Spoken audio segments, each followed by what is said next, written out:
You're listening to American Medicine Today, presented by the Bonati Spine Institute, featuring internationally acclaimed inventor of the Bonati spine procedures, Alfred Bonati, MD. Once again, your host, Kimberly Bermel Bonati, and co-host Ethan Euchre and Jeff Wagstaff. Welcome back to the continuing self-exiling edition of American Medicine Today. We are still social distancing. I'm alongside Ethan Euchre, Jeff Wagstaff, and world-renowned orthopedic surgeon Dr. Alfred Bonati. There is no doubt that COVID-19 is deadly and especially dangerous to a certain population. But one of the ways to prevent viruses from sickening us is to build up stronger immune systems. Joining us right now is Sylvie Beljanski, whose father, Mirko's suppressed research led to improvements in a treatment of cancer. She's a return guest, and she's also the author of Winning the War on Cancer, the epic journey towards a natural cure. Thank you for joining us, Sylvie. Well, thank you for having me. I'm delighted to be back with you today. Absolutely. Now, Sylvie, you say that some experimental COVID drug treatments can actually cause long-term harm. Can you explain that? Well, yes, it has been shown that some treatments induce actually some inflammation that creates what is called a storm of cytokine, and it's a big reaction of inflammatory reaction, which is not about created by the virus, it's about the reaction of the body to the virus. And this can be extremely extra-regulated. And some treatments actually increase the inflammatory reaction. So that's why it has to be indeed studied before being given at any stage of the disease. Now, you also say that COVID is an environmental toxin. Explain what you mean by that. Well, any virus does not replicate by itself. A virus needs to enter a living cell in order to duplicate. It needs to hack the duplication system of the host cell in order to be able to duplicate. So, if you have a strong immune system, you are able to keep the parasite, the virus at bay, just like any other parasite or any microbe, and prevent it to enter your body and infect your cell. So it's really the same thing for a virus and any other parasite. You want to be able to prevent them to come into, and if it comes close to you, you want to have immune defense strong enough to push them back.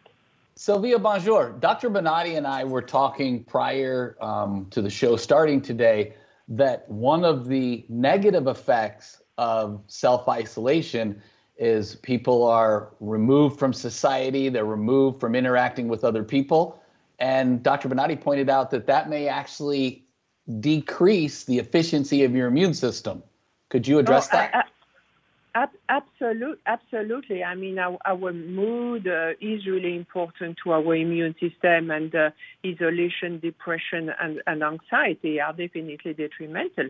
And also one thing to consider is that while we are confined at home, we are not benefiting of the sun, and we are making ourselves deficient of vitamin D. And deficiency of vitamin D also makes us more susceptible to virus and to cancer because it's bad for the immune system. Are there things that folks who are self-isolating can do to help increase the efficiency of their immune system? Well, there are, a number of things. I mean, emotionally, you want to try to exercise a little bit at home. You want to try to alleviate as much as possible the anxiety by keeping yourself busy as much as possible, by trying to eat healthy.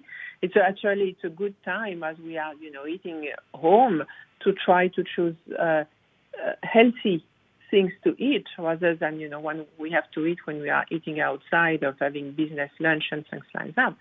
It's a good time to detoxify and take care of ourselves. And also there is a number of supplements that, one can take that can help boost the immune system. And it's really important to do that nowadays. Vitamin C has been known forever to have anti-cancer, but also anti-infectious properties. Vitamin D also. There are nucleotides are really, really important that help directly boost the white blood cells and platelets. White blood cells are really at the core of the immune system. It's the natural killer cell.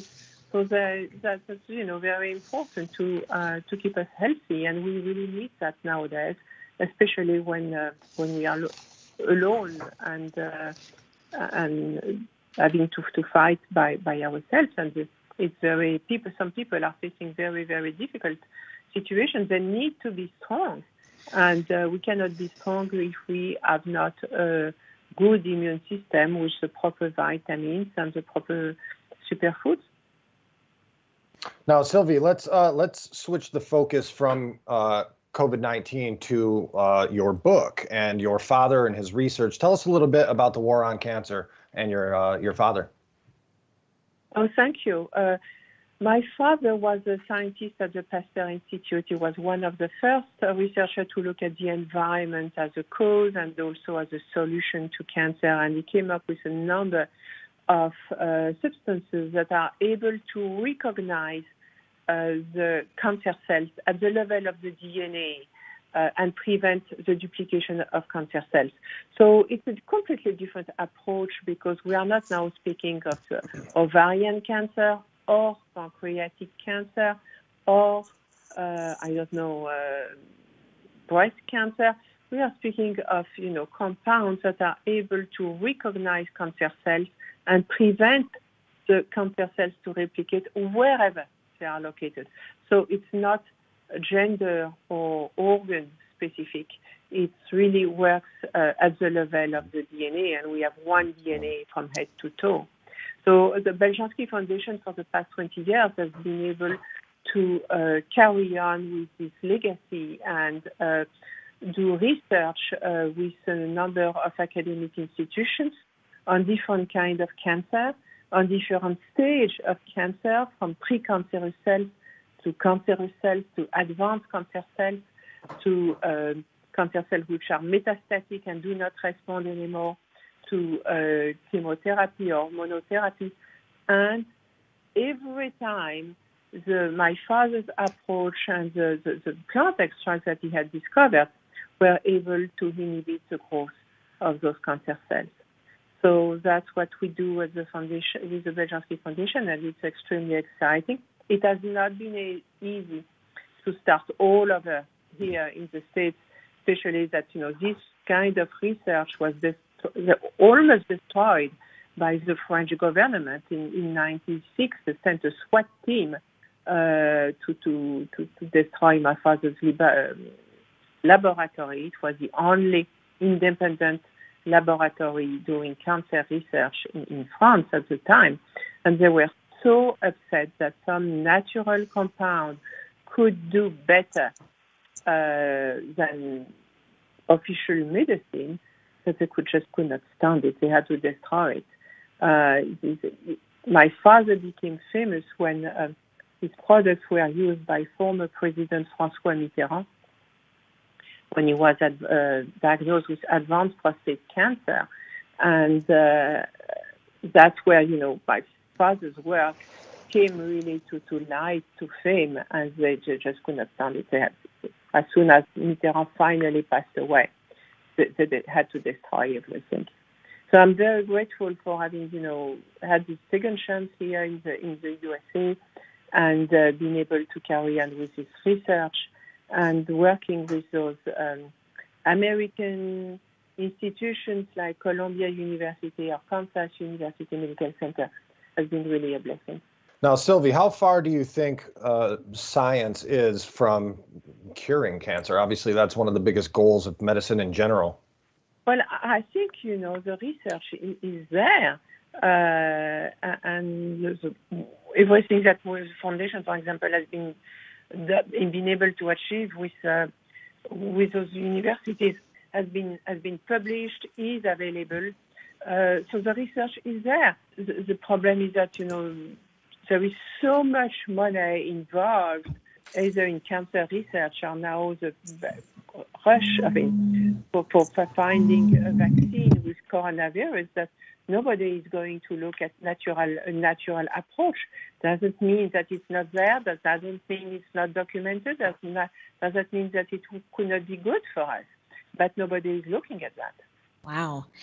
It's fascinating what your father found in that research. And thank you so much for being on the show to discuss how we can try to build up our immune systems and try not to come down with COVID-19. Thank you so much for being on the show. Sylvie Beljanski, the author of Winning the War on Cancer and the Epic Journey Towards a Natural Cure.